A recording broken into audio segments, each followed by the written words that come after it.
we begin in Machakos town, where for the better part of the day today, residents have been trying to fix the massive damage that was caused by football hooligans last night.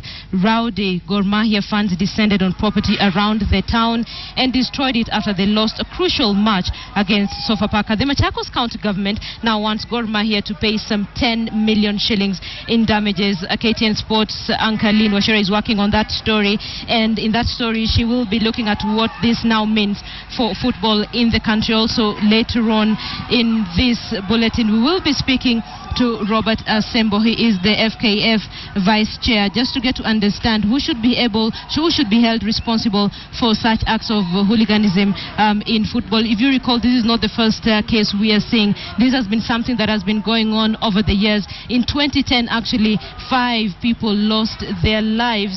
5 people lost their lives at the Nyayo National Stadium, and this raised a lot of concern, with hope that maybe this could come under control. Of course it is, yeah, as you say, it's not the first time. It has been a problem that has been ongoing, especially for the 2 biggest clubs in Kenya, that is FC Leopards and Gor Mahia, and a lot of reaction has been coming through, especially through social media, and we have that for you on the program.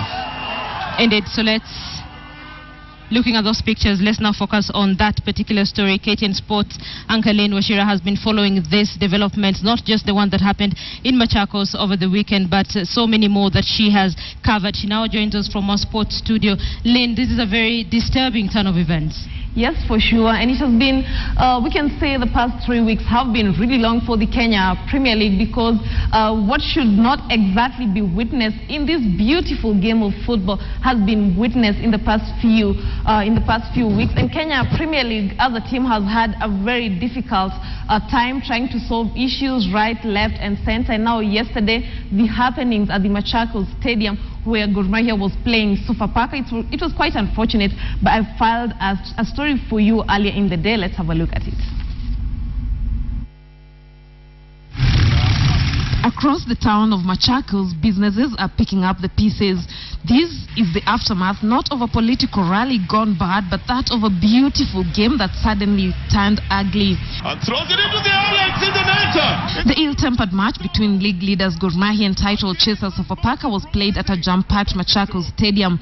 The potentially decisive game had all the makings of a thriller until missiles started flying onto the pitch, causing a 5-minute stoppage that forced police to fire tear gas canisters to contain the unruly fans. The match resumed with some Gor Mahia fans walking out, probably after it became obvious that there was almost no chance of snatching a win at Machakos. The final result, 3-2 in favor of Sofapaka, and Gor Mahia fans went on the rampage.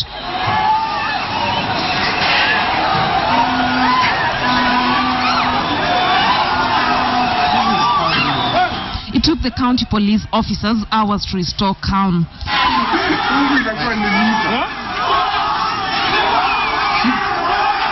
With many residents now counting their losses from Sunday's happenings, it's apparent that there's no turning back the hand of time. And the county government of Machakos is outraged. Leta hasara mingi sana. Sababu watu walipesa kuumia, gari za watu zikachoma, wengine wako hospitali, na hata polisi ilibidi watumie risasi. Hata gari wakachoma, wakavunja maduka, mabegi hapa. Sasa naona hao watu hawafai kurudishwa kuja hapa tena. Governor Alfred Mutua, who toured the damaged stadium, read out his verdict to the Gor Mahia club. And to ensure that no one is injured or killed after a Gor Mahia or any other football match in Machakos, the county government of Machakos has banned Gor Mahia football team from playing in Machakos County Stadium until further notice.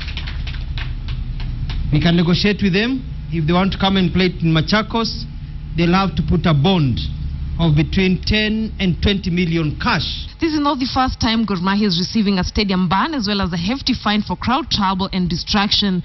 But can Dr. Alfred Mutua, as a governor, ban or fine a club?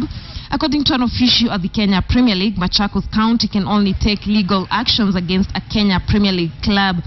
Following the Gor Mahia incident in Machakos, Football Kenya Limited has summoned the Kenya Premier League Chief Executive Officer Jack Oguda to a national executive meeting Tuesday morning to discuss the act of hooliganism as well as the abandoned match between Muhoroni Youth and Tusker FC, who controversially fielded 12 players.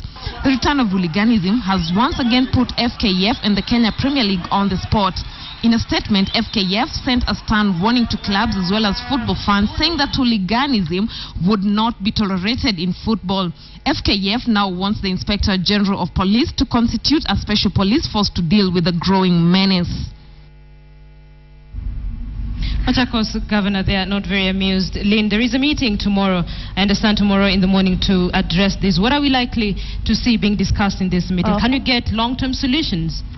I hope so, actually. I wish I was the right person to answer that, but I hope so. I hope we can get long-term solutions. And tomorrow's meeting will not only focus on this specific match, that incident that happened yesterday, because in this meeting tomorrow, a few people have been summoned. We have Jack Oguda, the CEO, that is the Kenya Premier League CEO, and some of the issues that will be discussed in this meeting, of course, it's in regards to this match yesterday at Machakos, and also matters of the abandoned Tusker FC versus Muhoroni Youth FC. And just last week, you will remember that KPL had to actually deal with another case where AFC Leopards fans actually attacked match officials, and that game had to be stopped at halftime. That's just one of the incidents that KPL has had to face in the last few weeks. Back to you, Linda.